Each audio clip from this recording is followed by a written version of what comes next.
Hello साथीहरू, नमस्ते। हजुरहरूले खाना खानुभयो? मेरो खानामा छ आज नुडल है। म चाहिँ कस्तो मान्छे भने नुडल जति खाए पनि मुखै अगाउँदैन भने भुँडी अगाउँछ तर मुख अगाउँदैन। एकदमै मिठो लाग्छ मलाई। तात्पर्य बुझ्नुभयो नि त है।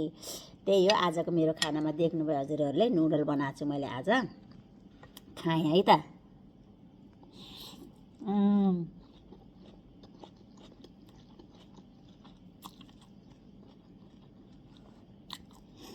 एकदमै मिठो अनि साथमा छ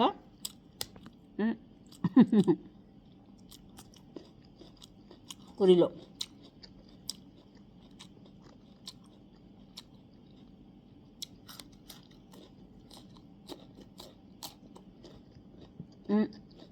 त्यो कुरिलो तपाईँहरू जसरी खाए नि हुन्छ।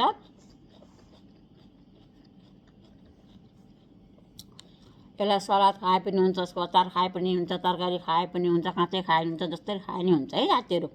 मलाई चाहिँ यस्तरी मिठो लाग्छ। जेसँग नि जसरी बनाएर खाए नि मिठो लाग्छ। त्यही भएर हजुरहरू पनि ट्राई गर्नु होला है। अहिले यो कुरिलोको सिजन छ नि त।